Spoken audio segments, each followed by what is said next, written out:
Hello students, you're welcome, most welcome to our sessions. So today's our session is effective work habits. तो मैं Pooja Sen government senior secondary school Sadiyana में vocational trainer हूँ। ठीक है, तो हम जो आज ये करने जा रहे हैं ये सेशन, ये हमारे 10th के करिकुलम में से रिटेल के 4th यूनिट के 4th सेशन में से लिया गया है।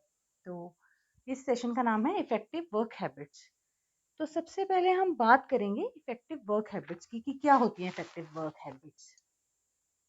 ये जो वर्क हैबिट्स होती हैं, जो इसका मतलब है अपनी जो आपकी आदतें हैं उनको इतना प्रभावकारी बनाना कि आपका काम समय पर और अच्छे तरीके से कंप्लीट हो जाए। ठीक है, इससे क्या होगा, अगर आप अपने काम को अच्छे तरह से करते हैं, अच्छे तरीके से करते हैं और टाइम पे कंप्लीट करते हैं, एक तो इससे क्या होगा, आपकी जो परफॉर्मेंस है वो बेहतर होगी और आप अपनी टीम के और अपनी ऑर्गेनाइजेशन के और आपके अपने गोल्स को हासिल कर पाएंगे, गोल्स अचीव कर पाएंगे और आपका क्या है, कॉन्फिडेंस इससे बूस्ट होगा। ठीक है, तो अभी हम पढ़ेंगे इफेक्टिव वर्क हैबिट्स के बारे में कि कैसी हमारी आदतें होनी चाहिए अपने कार्यस्थल पे। तो इसमें जो सबसे पहले हमारा टॉपिक है ये है एसेंशियल एबिलिटीज फॉर सुपरवाइजर। तो जो सुपरवाइजर है उनमें क्या कौन कौन सी जो एबिलिटीज हैं वो होनी चाहिए। तो इसमें क्या क्या उनकी योग्यताएं होनी चाहिए ताकि वो अपना जो काम है उसको इफेक्टिवली कर पाए। तो सबसे पहले इसमें आती हैं कंसेप्चुअल स्किल्स। कंसेप्चुअल स्किल्स कौन सी स्किल्स होती हैं? ये वो स्किल्स होती हैं जिसमें आप एक इंडिविजुअल के तौर पर, ठीक है, मुश्किल से मुश्किल आपकी कोई भी सिचुएशन आ जाए, कितनी भी प्रॉब्लमेटिक स्थिति है आपकी, तो उसमें भी आप क्रिएटिव सॉल्यूशंस ढूंढ सकें। ठीक है, इस तरह की स्किल डेवलप तभी होंगी जब आप अपने दिमाग से, अपनी ऑब्जर्वेशन से या फिर पुराने जो भी आपके एक्सपीरियंस रहे होंगे उनसे आप सोचेंगे। आपने जो भी लोगों से सीखा होगा, जो भी आपने अपने पास्ट एक्सपीरियंस से सीखा होगा, ठीक है, जो भी आपको लोग मिले होंगे, कुछ आपकी ट्रेनिंग्स हुई होंगी, कहीं भी आपने कुछ भी सीखा होगा, उससे आपकी क्या होती है, कंसेप्चुअल स्किल्स आपकी डेवलप होती हैं। ठीक है, तो इससे क्या होगा, आपको आपको जो है आप डिसीजन ले पाएंगे, सही डिसीजन ले पाएंगे। ठीक है, और जल्द से जल्द ले पाएंगे। ठीक है, और डिसीजन जो भी आपके सॉल्यूशंस होंगे वो बहुत क्रिएटिव होंगे। तो सेकंड जो है वो है कम्युनिकेशन स्किल्स। कम्युनिकेशन स्किल्स क्या होती हैं, जब आप किसी दूसरे व्यक्ति को कुछ बताना चाहते हैं, कुछ इन्फॉर्मेशन देना चाहते हैं या उससे कुछ इन्फॉर्मेशन लेना चाहते हैं, कुछ पूछना चाहते हैं, तो क्या है, आपको कम्युनिकेट करना पड़ता है दूसरे व्यक्ति से। ठीक है, तो वहाँ पर आपकी कम्युनिकेशन स्किल्स होना आपका बहुत ज़रूरी है। इन स्किल्स के बारे में, कम्युनिकेशन स्किल्स के बारे में हम पूरा यूनिट पढ़ चुके हैं। ठीक है, हमारा जो स्किल्स वाला पार्ट है उसमें तो ये आपको पूरा क्लियर होगा। तो जो कम्युनिकेशन स्किल्स हैं, तो दो टाइप की कम्युनिकेशन होती हैं। एक होती है आपकी वर्बल कम्युनिकेशन और दूसरी होती है आपकी नॉन वर्बल कम्युनिकेशन। ठीक है, तो आपको पता होना चाहिए कि कहाँ पर आपको वर्बल कम्युनिकेशन का यूज़ करना है, कितना आपको नॉन वर्बल कम्युनिकेशन का इस्तेमाल करना है। ठीक है, इसके साथ साथ आपकी जो है वो लिसनिंग स्किल्स भी अच्छी होनी चाहिए। ठीक है, और आप में कम्युनिकेशन करने का कॉन्फिडेंस भी होना चाहिए। अगर आप अपने बात को अच्छे प्रभावी तरीके से लोगों तक पहुंचाते हैं, लोगों के सामने रखते हैं, तो क्या है, आपका क्या है, वो आपकी एक स्किल्स में आपका शामिल हो जाएगा। ठीक है, थर्ड है आपकी इफेक्टिवनेस स्किल्स। तो ये स्किल्स होती हैं जो भी हमारे अपने अंदर, जो भी हमारे गुण हैं, जो भी हमारी योग्यताएं हैं, उनको हम कैसे इफेक्टिवली यूज कर सकते हैं, बहुत अच्छे तरीके से। ठीक है, आपको इसमें क्या है, आपको पता होना चाहिए कि आपको जितना टाइम मिला है और जितने रिसोर्सेज हैं उनको सही इस्तेमाल कैसे करना है, कैसे उनका अपने आपके दिए गए टाइम का और दिए गए रिसोर्सेज का अच्छे से इस्तेमाल करके आप बेहतर से बेहतर काम कर सकते हैं। इससे क्या होगा, आपका आपके जो गोल्स हैं वो अचीव होंगे, आपका टीम वर्क होगा और आप अच्छा टीम वर्क कर पाएंगे, अपना टीम वर्क में अपना रोल है वो बेहतर कर पाएंगे। ठीक है, तो इफेक्टिव जो स्किल्स का है उनका होना बहुत ज़रूरी है। उसके बाद जो फोर्थ है हमारी इंटरपर्सनल स्किल्स। ठीक है, इंटरपर्सनल स्किल्स होती हैं जब हम किसी और व्यक्ति के साथ, ठीक है, एक व्यक्ति किसी दूसरे व्यक्ति के साथ बात करता है, बिहेव करता है, वो कैसे सामने वाले व्यक्ति के सामने पेश आता है, ठीक है। तो ये सब क्या होती है, इंटरपर्सनल स्किल्स। आप कितनी अच्छी तरह से सामने वाले के, कोई जो आपके सामने है, जो भी सामने आपके व्यक्ति हैं, उनके सामने अपने आप को पेश करते हैं। तो इसमें आपकी इंटरपर्सनल स्किल्स आती हैं, इसमें आपकी लिसनिंग स्किल्स भी आती हैं, ठीक है। आपकी जितनी इंटरपर्सनल स्किल्स, आपके लोगों के साथ बात करने का तरीका बेहतर होगा, ठीक है, आपका लोगों को सुनने का तरीका वह बेहतर होगा, उतनी आपकी क्या है, पर्सनैलिटी डेवलप हो पाएगी, ठीक है। तो ये हमारी क्या थी, ये एबिलिटी थी, एसेंशियल एबिलिटीज थी सुपरवाइजर के लिए, जो सुपरवाइजर में होनी चाहिए। तो इसमें हमने जो ये 4 स्किल्स पढ़ी, तो इसमें ये सारी 4 स्किल्स आती हैं, ठीक है। तो उसके बाद जो हम पढ़ेंगे वो क्या है, नेक्स्ट है हमारा 5 हमारी कंट्रोल टेक्निक्स हैं जो हम पढ़ेंगे इसमें। ये एक कंट्रोल टेक्निक्स हैं जो हमें डेवलप करनी है as an innovator in attempting to make a value efficient team, ठीक है। तो हमें अपनी टीम को बेहतर बनाने के लिए, ठीक है, कुछ ऐसी टेक्निक्स हैं जो जिनका हम इस्तेमाल करते हैं। इसमें आपकी फर्स्ट आती है ऑब्जर्वेशन। आपने क्या है, ऑब्जर्वेशन, लोगों को कैसे ऑब्जर्व करना है, ठीक है, अपनी टीम को कैसे ऑब्जर्व करना है, ठीक है, वो कितने डेफिनेट पीरियड में कितना काम करती है, किस तरह काम कर रही है, क्या काम हो रहा है, ठीक है। तो ये सब सब चीज़ें इसमें आती हैं ऑब्जर्वेशन में, ठीक है। एक दिए हुए टाइम में उन्होंने कितना अपना टास्क कंप्लीट किया कि नहीं, ऑर्गेनाइजेशन के गोल अचीव करने की तरफ काम कर रहे हैं कि नहीं, तो ये सब आपको ऑब्जर्व करना है, ठीक है। उसके बाद जो सेकंड आपकी टेक्निक आती है वो है मॉनिटर वर्कर परफॉर्मेंस। जो भी आपके टीम में जो भी वर्कर हैं, जो भी काम करने वाले कार्यकर्ता हैं, उनका क्या है, आपको उनकी क्या है, दक्षता जानना है, ठीक है, कि कितने दक्ष हैं वो अपने काम करने में, कितने अच्छे से वो अपने काम को निभा रहे हैं, वो जो कंपनी की पॉलिसीज हैं उनको फॉलो कर रहे हैं कि नहीं, वो रेगुलरली काम कर रहे हैं कि नहीं, उनका क्या है कि टाइम, जो उनको दिए गए टाइम में वो अपने टास्क कंप्लीट कर लेते हैं कि नहीं, ठीक है। तो ये सब चीज़ें आपको चेक करनी है। तो ये आएंगी वर्कर की जो परफॉर्मेंस को आप उनको मॉनिटर करना है, ठीक है। उसके बाद जो थर्ड है वो है implementation of personal development program, ठीक है। तो आपको अपने जो टीम है उसकी डेवलपमेंट के लिए कुछ ऐसे जो प्रोग्राम्स हैं उनको डेवलप करना है, ऐसे प्रोग्राम बनाने हैं। अगर कोई वीक पॉइंट है तो उसको नोटिस करना है, उसको अच्छी गाइडेंस देनी है, ठीक है। ऐसी स्ट्रेटजीज बनानी है ताकि आपका जो काम है वो अच्छे से हो पाए, ठीक है। आपको ऐसे, अगर कोई आपको लगता है कि कोई ग्रुप या कोई टीम काम ढंग से नहीं कर पा रही है तो उनको प्रॉपर आपने ट्रेनिंग प्रोवाइड करवानी है, ठीक है। तो ये सब चीजें इसमें आती हैं। आपका फोर्थ जो है वो है demonstrate operating information and expertise, ठीक है।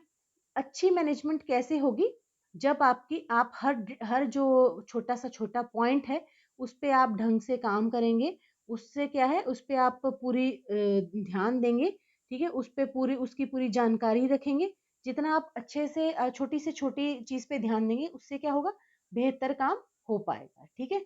तो इसमें क्या आता है आपका कि हर डिटेल पर ध्यान देना कि वो इंडिपेंडेंटली कैसे काम हो रहा है, ठीक है। एक्सपर्ट जो है वो कंसर्न्ड है कि नहीं अपने काम के लिए, ठीक है, कैसे काम मैनेज हो रहा है, ये सब चीजें इसमें आती हैं। एक आपको एक समय सीमा दी गई है, उस समय सीमा में काम हो पा रहा है कि नहीं, ठीक है। तो ये सब चीजें इसमें आती हैं। उसके बाद जो फिफ्थ है आपका पॉइंट, ये है गुड डिसीजन मेकिंग, ठीक है। अच्छी डिसीजन मेकिंग बहुत जरूरी है मैनेजमेंट में, ठीक है। पता होना चाहिए कौन सा सॉल्यूशन हम चूज करते हैं किसी प्रॉब्लम का, तो उससे हमारा ज्यादा बेनिफिट होगा, ठीक है। यही बिजनेस में जो भी जॉब है इसमें सबसे बड़ी इनोवेशन यही होता है कि अच्छी डिसीजन मेकिंग होनी चाहिए, आपको डिसीजन लेना आना चाहिए। आपके पास जब भी कोई एक प्रॉब्लम होती है तो उसके कई सारे सॉल्यूशन होते हैं, ठीक है। तो आपको पता होना चाहिए कि कौन सा सॉल्यूशन आप चूज करेंगे तो आपको क्या है, सबसे ज्यादा बेनिफिट होगा, ठीक है। तो आपको वही डिसीजन लेने हैं। तो ये उसके बाद जो हमारा आता है, उसके बाद हमारा जो टॉपिक है वो है मॉनिटरिंग अटेनमेंट ऑफ गोल्स, ठीक है। अपने गोल्स को कैसे हम मॉनिटर कर सकते हैं, ठीक है, अचीव करने के लिए, ठीक है। सबसे पहले तो ज़रूरी है कि अब जो भी एम्प्लॉयज़ ऑर्गेनाइजेशन में काम कर रहे हैं उनके लिए एक गोल सेटिंग होना बहुत ज़रूरी है। उन्हें पता होना चाहिए कि हमें क्या अचीव करना है, कब तक अचीव करना है और कैसे वो गोल्स अचीव करने हैं। ठीक है, एक लक्ष्य होना चाहिए, ये बहुत ज़रूरी है। ये आप चाहें तो आप प्रत्येक एक एक एम्प्लॉय को दे सकते हैं, या आप चाहें तो अपनी टीम को दे सकते हैं, जिस तरह भी दे, लेकिन उनको पता होना चाहिए कि हमें एक सेट ऑफ गोल्स हैं, ये हमें अचीव करने हैं, ये हमें काम कंप्लीट करना है। ठीक है, तो इसमें क्या है, उसमें आपको चेक करते रहना है कि वो काम किस किस तरह से कर रहे हैं। तो इसमें कुछ पॉइंट्स हैं। सबसे पहले आता है इसमें चेकिंग प्रोग्रेस।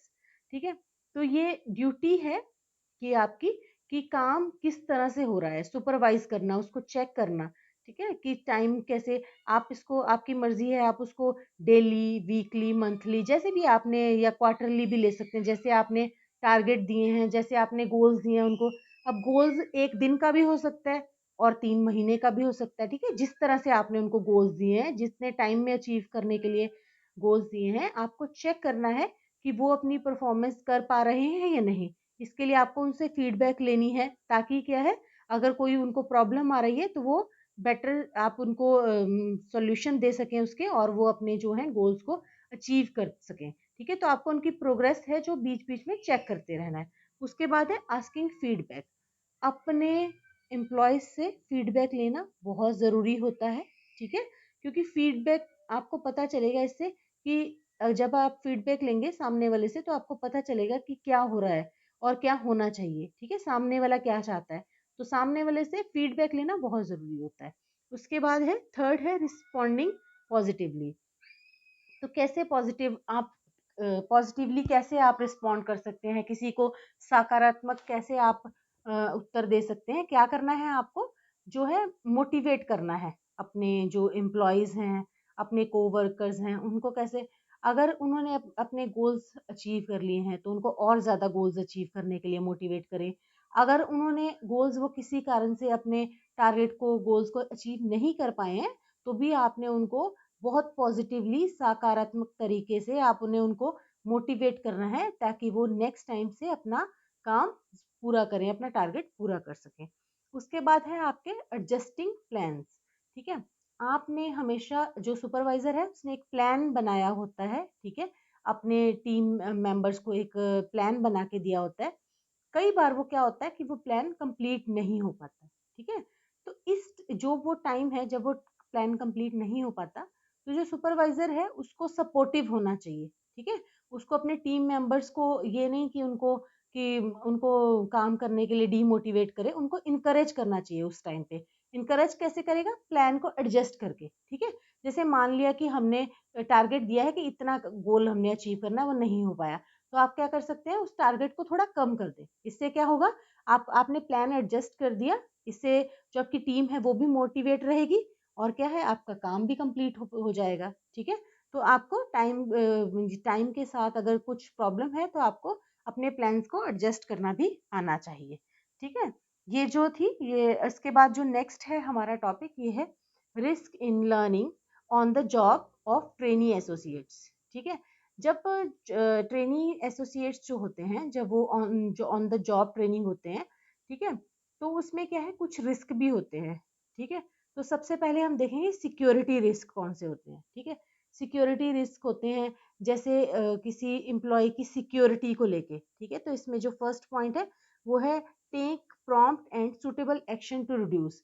अगर कोई प्रॉब्लम आ जाती है तो उसको कम करने के लिए हमें क्या है, सही जो एक्शन है उसका चुनाव करना है। उसके बाद है सिक्योरिटी रिस्क को हमें क्या करना है, security risk as far as possible where it is within the limits of retailer responsibility and authority to do so. ठीक है, जो भी आप सिक्योरिटी के रिस्क हैं आपके, वो क्या होता है, रिटेलर की आपकी जिम्मेदारी होती है। ठीक है, तो उसकी जो जिम्मेदारी है वो रिटेलर को पूरी करनी है, और उसकी अथॉरिटी भी है। ठीक है, तो उसको क्या है, सिक्योरिटी रिस्क को कम करना है। ठीक है, उसके बाद क्या है, जो भी follow organisation policy and legal, जो भी आपकी ऑर्गेनाइजेशन की पॉलिसीज हैं, जो लीगल लॉज हैं, आपको उनको फॉलो करने हैं। ठीक है, उसके बाद जो नेक्स्ट पॉइंट है, requirement when working with protection threats, identify when protection threats are beyond. सबसे पहले तो आपको पता होना चाहिए कि क्या क्या आपके खतरे हैं। ठीक है, आपके काम करने की जगह पे, और अगर खतरे बहुत ज्यादा हैं तो उनको भी आपको पहचानना आना चाहिए। ठीक है, तो ये हमने पढ़े सिक्योरिटी रिस्क, इसके अलावा कुछ हेल्थ एंड प्रोटेक्शन रिस्क भी होते हैं, ठीक है। तो ये हेल्थ एंड प्रोटेक्शन रिस्क कौन से होते हैं? ये जैसे हमारा लिफ्टिंग एंड फोर्सिंग, हमने कुछ भारी चीज हम उठाते हैं, ठीक है, कुछ अनकंफर्टेबल चीज हमने उठा ली, ठीक है, वो टफ है हमें उठाने के लिए, तो उससे क्या है, हमारा हेल्थ इशू हो जाता है, ठीक है, तो उससे ध्यान रखना है। स्लिप्स, विजिट्स, ड्रॉप्स हैं, गिर गए, कहीं फिसल गए, इस चीज का भी ध्यान रखना है, इस चीज से भी प्रोटेक्ट करना है, ठीक है। कोई मशीनरी है आपको यूज नहीं करनी आती, उससे आपको कट गई, चोट लग गई, करंट लग गया, तो इन चीजों से भी बचाव करना है। ऑक्यूपेशनल वायलेंस, जब आपस में लोग काम करते हैं, कुछ प्रॉब्लम हो जाए, कुछ क्लाइंट्स के साथ प्रॉब्लम हो जाए, या कुछ चोरी डकैती आदि हो जाए, उससे भी आपको क्या है, उसका भी ध्यान रखना है। केमिकल्स के साथ जब आप काम करते हैं, तो कोई केमिकल लीक हो जाए या कोई गिर जाए किसी के ऊपर, यूज करने के समय आपको पूरी सावधानियों का ना पता हो, तो भी ये जो है आपके हेल्थ रिस्क हो सकते हैं। उसके बाद बुलिंग, बुलिंग में आ जाता है, जैसे आप कोई काम करने वाले लोग हैं, उनकी आपस में बनती नहीं है, तो वो एक दूसरे को डराएं धमकाएं, ठीक है, तो वो सब चीजें इसमें आ जाती हैं। उसके बाद है हमारी लीगल रिक्वायरमेंट्स रिगार्डिंग, ठीक है।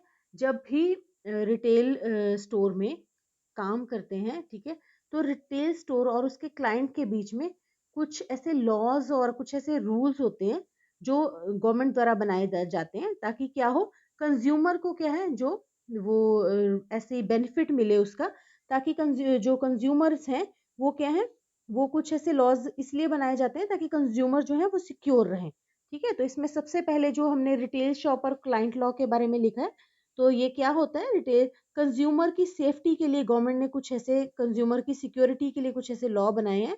जैसे कई बार क्या होता है कि कुछ ग्रीडी सप्लायर्स होते हैं, उनसे बचाने के लिए, ठीक है, ताकि कंज्यूमर लुटे ना उनसे, ठीक है। तो ऐसा क्या है, प्राइवेट, जो प्राइवेट एजेंसीज हैं, उनको मॉनिटर करने के लिए, ताकि क्या हो, बिजनेस बेहतर हो और अच्छे से काम हो, इसके लिए कुछ ऐसे क्लाइंट्स के लिए लॉ बनाए गए हैं कंज्यूमर्स के लिए, ठीक है। उसके बाद डिस्क्लोजर्स हैं हमारे, डिस्क्लोजर्स में हमारे आ जाते हैं कुछ ऐसे सिक्योरिटी लॉज हैं, जैसे रिपोर्ट्स हैं, आइटम की डिटेल्स हैं, वो कंज्यूमर की कुछ ऐसे राइट्स मिलते हैं, जिससे क्या है, जो है रिटेलर्स हैं, जो भी उनके साथ कोई उनका फायदा ना उठा सके, ठीक है, कोई उनको गलत इन्फॉर्मेशन ना दे सके प्रोडक्ट के बारे में, ठीक है, ताकि क्या है, बिजनेस बेटर हो सके और क्लाइंट भी परेशान ना हो। इसके अलावा कुछ और भी जो लॉज हैं वो क्लाइंट के लिए बनाए गए हैं। एंटी डिस्क्रिमिनेशन लॉ है, ठीक है, किसी के बीच में किसी जो क्लाइंट है उनसे भेदभाव नहीं होना चाहिए, कोई एरिया का भेदभाव या कुछ भी, कोई आपका कुछ किसी भी तरीके का उनसे भेदभाव नहीं करना चाहिए, सेक्सुअली हरासमेंट नहीं करना चाहिए, किसी को फिजिकली अब्यूज करना, जैसे ये सब चीजें नहीं होनी चाहिए, ठीक है। जैसे इसमें आपका एम्प्लॉयज को तंग करे, ठीक है, या फिर एम्प्लॉयज किसी कोई सीनियर अपने जूनियर को तंग करे, या फिर कोई कंपनी है वो अपने क्लाइंट को तंग करे, तो ये सब नहीं होना चाहिए। उसके बाद बुलिंग होता है, कोई भी वायलेंट बिहेवियर किसी भी ऑर्गेनाइजेशन में नहीं होना चाहिए, ठीक है। जब भी बात करें ढंग से करें, अगर कुछ भी प्रॉब्लम होती है तो उसके लिए भी लॉज बनाए गए हैं। तो ये सब लॉज बनाए गए हैं रिटेलर्स के लिए और उनके क्लाइंट्स के लिए, ठीक है, तो ये सारे लॉज इसमें आते हैं। तो उसके बाद ये हमारा सेशन यहाँ पर कंप्लीट होते हैं। ये कुछ मल्टीपल चॉइस क्वेश्चंस हैं, आपको ये आंसर करना है और आपको आइडिया हो जाएगा कि आपको सेशन में कितना पता लगा, ठीक है। तो थैंक यू सो मच।